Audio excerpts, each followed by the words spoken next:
Hey, this is Jason, the SMSF Property Guy, and this is your 2 minute warning that it might be 5 or 6 today. Your financial advisor is probably hoping you don't see this video. Why? Because in the next few minutes, I'm going to share the one secret that rather you didn't know. You can and probably should fire them. Only joking. Or more to the point, you can fire the entire system. Most people are just passengers helplessly watching their retirement dreams get chewed up by fees they don't even know they're paying. They'll glance at their super statements once a year, shrug at the pretty average growth and just figure, well, that's just how it is.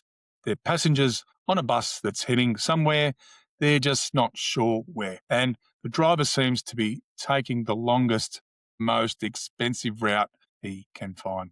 But what if I told you that you could go from being a passenger to being the CEO of your own wealth? What if you could get behind the wheel, pick the destination, and build a freeway straight to your retirement?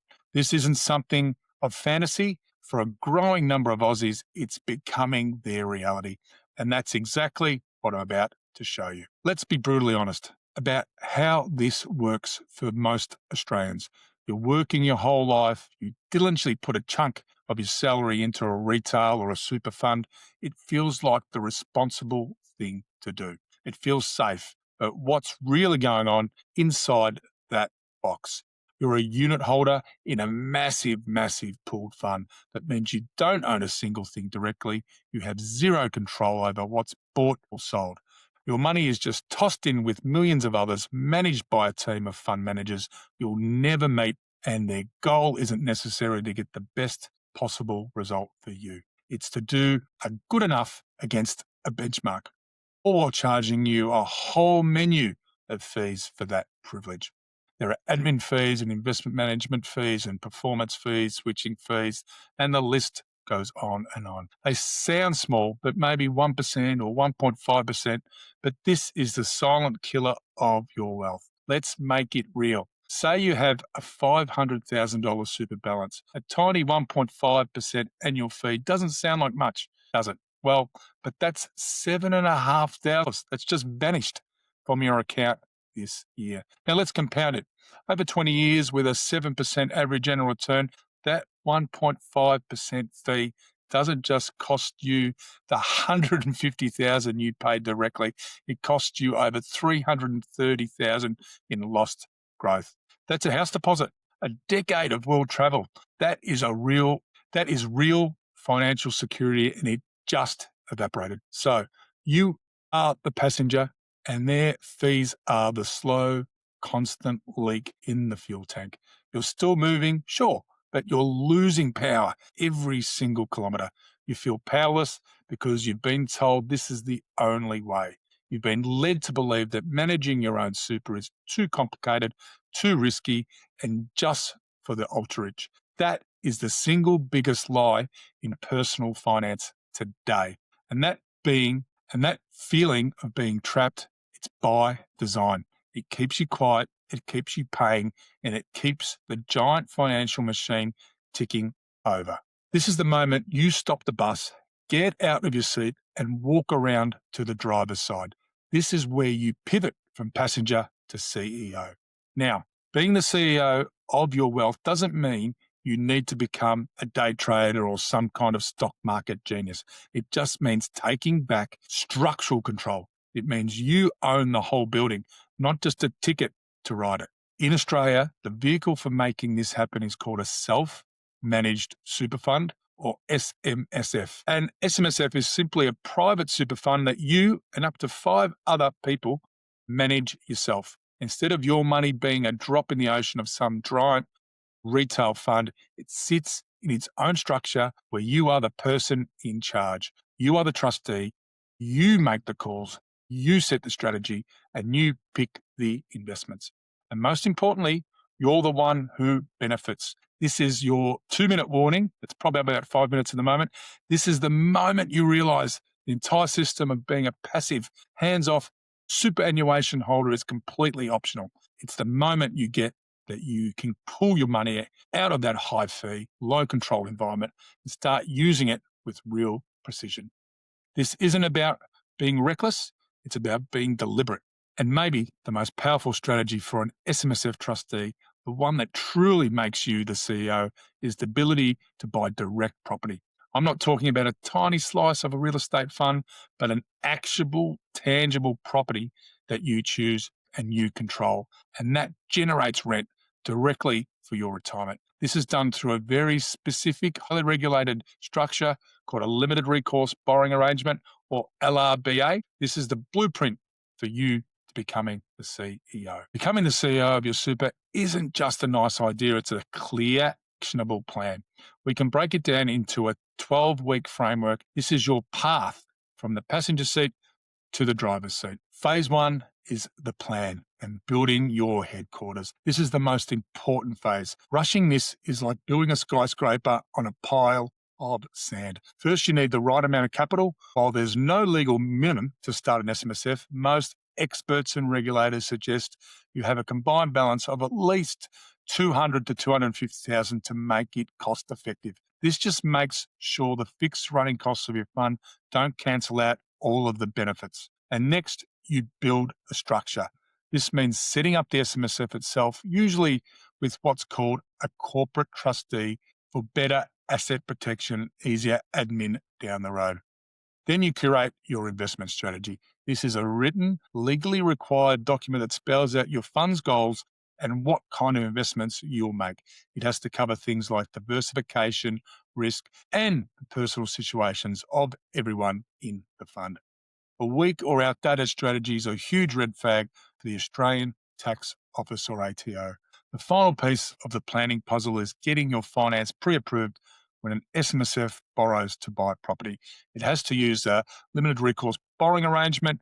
This is critical as the lender claim is limited to only the property itself. If things go wrong, they can't touch the other assets in your super fund. Getting pre-approval from an SMSF savvy lender before you even start looking at property is a non-negotiable. We move into phase 2, buy, making your first CEO decision. When your plan, structure, and finance is ready to go, you move to the buying phase. This is where you, as the CEO, make your first big capital investment. The property you buy has to be compliant. That means it fits with your investment strategy, and crucially, it satisfies the sole purpose test. The sole purpose test is the golden rule of super. Your fund must exist for the sole purpose of providing retirement benefits to its members. You can't buy a holiday house for your family to use. You can't rent the property to a relative unless it's a commercial property under very strict arm's length rules. Getting any personal benefit from the property before you retire is a serious breach with massive, massive penalties. The mechanics of the purchase are also different. The property isn't bought directly by the SMSF. It's held in a separate holding trust or a bare trust until the loan is fully paid off. The SMSF is the beneficial owner, meaning all of the rent and capital growth flows straight into your super, but the bare trust holds the legal title as security for the bank. This is the structure that protects the rest of your super fund. Now, phase 3, grow, managing the asset and cashing in. Once you own the property, you step into the CEO's day-to-day job, management and growth. The rent from the property plus your regular super contributions goes towards paying off the loan and covering property expenses. And this is where the financial power of being the CEO becomes becoming the CEO becomes crystal clear. While you're still working the accumulation phase, the rental income is only taxed at 15%. If you hold the property for more than a year and then sell it, any capital gain gets a 1/3 discount, making the effective tax rate just 10%. Compare that to paying up to 45% tax on an investment property held in your own name. Then, once you retire and switch your fund into pension phase, the numbers get even better. Subject to certain limits, both the rental income and any capital gains can be completely tax-free. That $40,000 a year in rent that used to have a $6,000 tax bill is now all yours. A $300,000 capital gain that would have cost you $30,000 in tax, it could have a $0 tax bill. This is the CEO's ultimate payoff. With great power comes great responsibility. The ATO watches SMSFs like a hawk, and the penalties for breaking the rules are severe. We're talking big fines or even having your funds tax concessions stripped away, which is a financial disaster. As the CEO, you have to find where the mines are buried. Here are the biggest mistakes to avoid. Number one, breaching the sole purpose test. Like I said, this is the cardinal sin. Using the fund's assets for your personal benefit, like staying in the property or lending money to your kid, is illegal. Do not do it. Number two, getting the loan wrong. You can't just use a standard investment loan. It must be a proper LRBA. Also, you can only use borrowed money to buy or repair the asset. You can't use it for major improvements that change what the asset is, like adding a granny flat or a pergola or a deck, etc. Number three, mixing your money. You have to keep a hard line between the SMSF's assets and your personal assets. Accidentally paying a fund expense from your personal bank account or the other way around creates a compliance nightmare for your independent auditor every 12 months.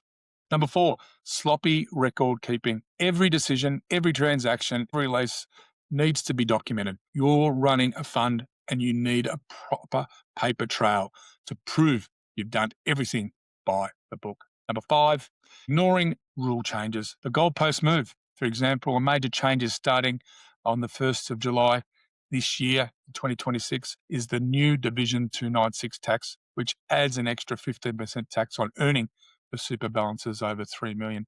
Being a CEO means staying on top of the rules and adjusting your strategy. If you're getting value from this and the path from passenger to CEO is starting to make sense, do me a quick favour and hit that like and subscribe buttons. It really helps the channel reach more people who are stuck in that passenger seat. Now, for those of you who are serious about this, if this has sparked something in you and you think you might meet the capital benchmark, you're probably asking, what could this actually look like for me? To help with that, I've opened up a few spots in my calendar for a 15-minute strategic property review. This isn't a sales pitch, it's a focus session where we can map out what your personal timeline from passenger to CEO could look like. The link will be in the description below. The 2-minute warning has now gone off. I think we're sitting at about 13 minutes. You now know that being a passive, helpless passenger on your own financial journey is a choice, not a life sentence. You know that a clear, proven blueprint exists for you to take control, to become the CEO of your wealth, and to build a retirement on your terms. Look, this path isn't for everyone. It takes diligence, it takes responsibility, and it takes commitment to your own financial education. But for those ready to step up, the rewards, the control, the transparency, and the incredible tax efficiencies are on another level. The clock on your retirement is ticking. The choice is yours. Are you a passenger or are you a CEO? I'm Jason McCall, the SMSF Property Guy. Thanks for watching. And this is your 2-minute warning over. Take care.